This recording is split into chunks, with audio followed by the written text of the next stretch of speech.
have 16 centres where people can go and test a drug without getting arrested for possessing it.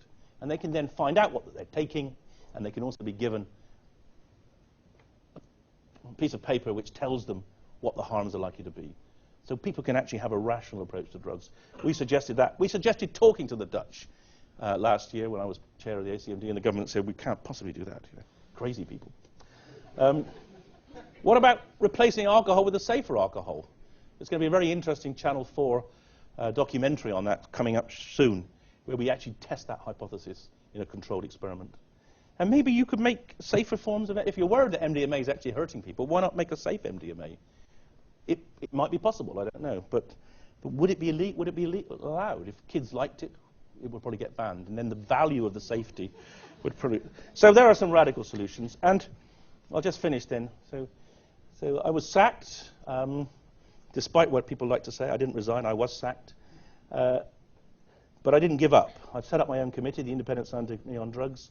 7 of the members of that committee resigned from the ACMD, so we've got the core of the ACMD science and educationists. One of them is here now, Patrick.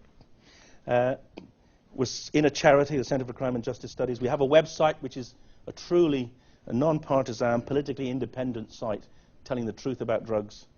And if you want to read what I think, you can go onto my blog site at wordpress.com, and every couple of weeks I put a new blog on there, sort of expressing some more of my concerns about issues like alcohol and cannabis, etc. So they're quite short articles, but they're all referenced. So I'm trying to sort of put science into blogging. And I'll stop now. I'll thank you, take questions, and leave you with a couple of extremely seminal quotes from 2 of the great thinkers in the past. Thank you very much. Cheers.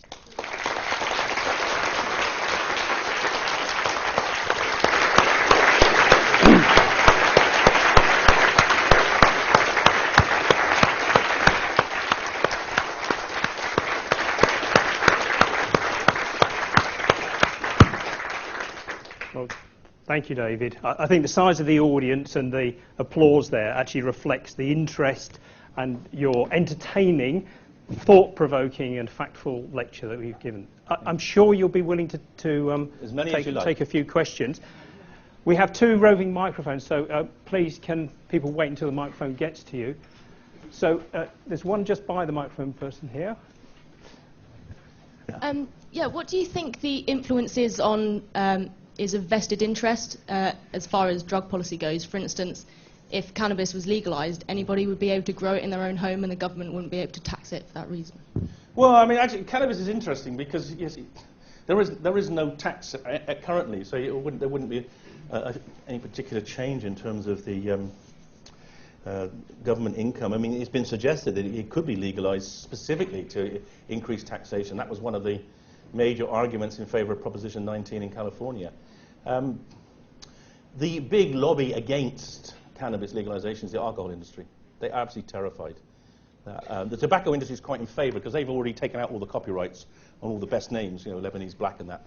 Marlboro own those. But yeah, it's true. So, yeah, I mean, it's a very interesting question. What would happen if cannabis was as available as alcohol? Nowhere in the world does that happen. There's no culture where that is the case. California, is getting close to it. But there is another way of looking at it, which is what happens where neither are legal. And that's true in most Islamic countries. And there's been a recent World Health Organization survey in Morocco where they looked at the incidence of alcohol dependence and cannabis dependence in the country which grows some of the best cannabis in the world.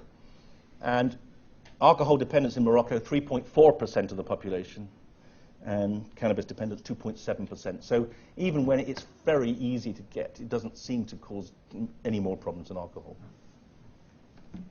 So a question up there in the back.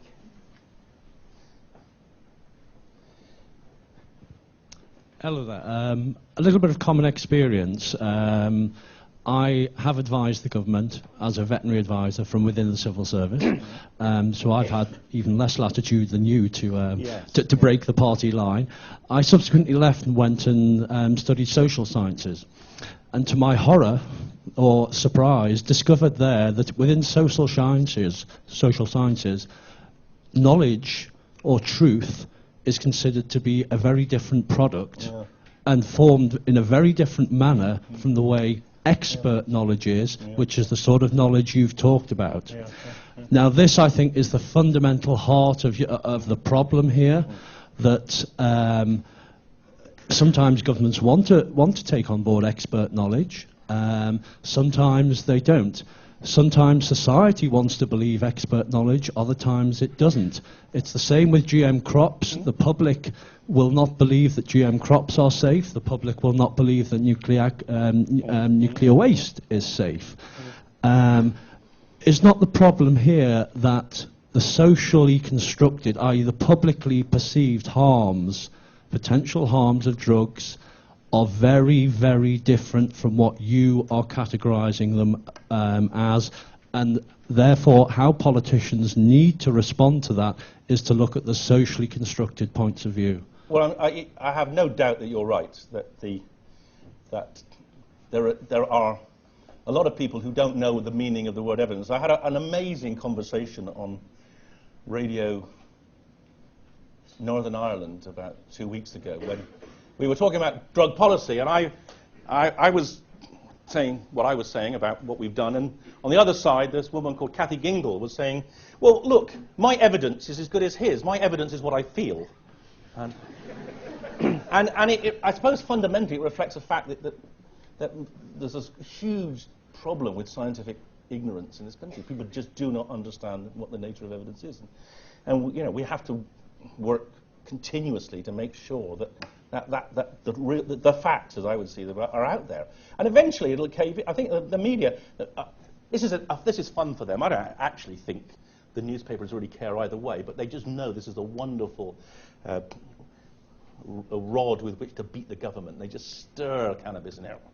And politicians jumped. You know, it's one of the things that they can do to tease government. And I think if we could stop that, a lot of it would fall into place. Other questions? There's one here. Just here. Thank you for your interesting talk. It seems a little strange to me that you're promoting cannabis because I'm not promoting anything. Well, I'm I mean, against all each drugs. to their own, promoting and a rational view about how we each to assess their drug own, in harms. my opinion, so long as they do it in moderation and they're careful and they're in good, safe company.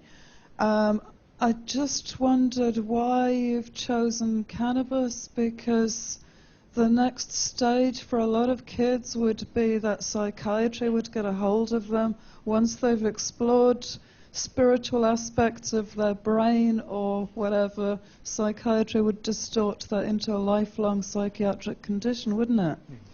Well, Which is the job that you do. Why have you actually chosen cannabis to... What, to make the discussion about? Well, because cannabis is the most commonly used intoxicant after alcohol. That's why.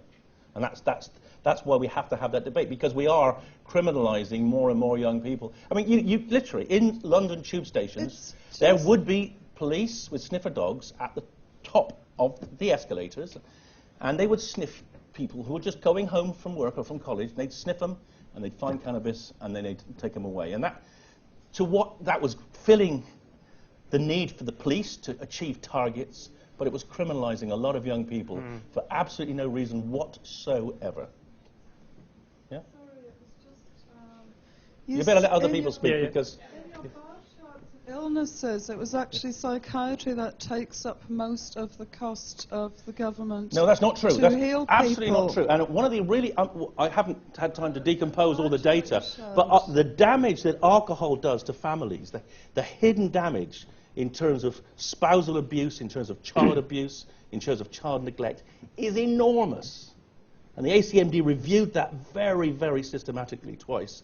And that's where the real cost of drug harms is, in terms of the damage it does to families. There's no family in Britain that hasn't been damaged by alcohol. There's very few that have been damaged by cannabis. Yes, I was very interested to hear what you said about the reasons why people use drugs, the pleasure, suffering. I was involved for several years with a group which were carers, mostly for young people suffering mental health problems, psychosis. And it became clear through all the conversations that though many of the young people had used drugs, it was nearly always the symptoms of distress predated the drug use. And I began to wonder, I became convinced that many of these young people were taking the drugs because, if I can put it this way, they wanted to be out of their heads. In their heads was not a good place to be. Indeed, absolutely. Yes, absolutely. And that's why I find it really offensive that we blame them. You know, there's a philosophy now that cannabis causes schizophrenia, and as I say, it's the user's fault, and it's completely absurd.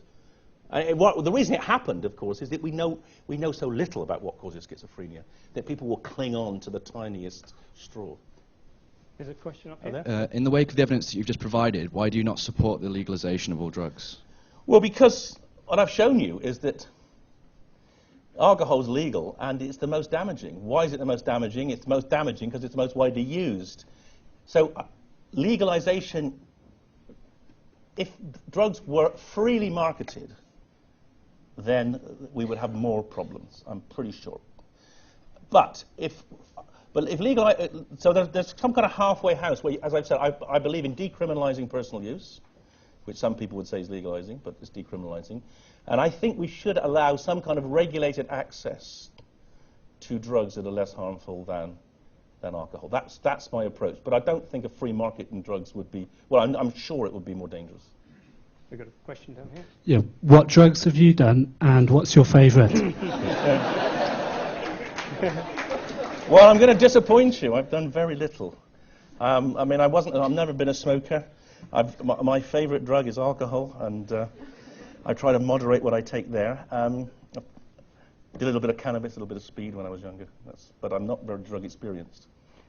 Actually, we have to be out here, unfortunately, by about now, and I think that's a perfect point to stop, because we are going to take David out for a meal, and he is going to have some alcohol, and we'll discuss it more. But I think the interest that everybody has shown here shows that it's actually something we all have an opinion about, and I hope you're going away today with a slightly changed opinion on the basis of facts that David's been able to tell us about. It's a story that's bound to run and run, and I'm sure you'll be seeing a lot more of David in the news in the years to come. So can we just thank him again for this evening? Thank you very much.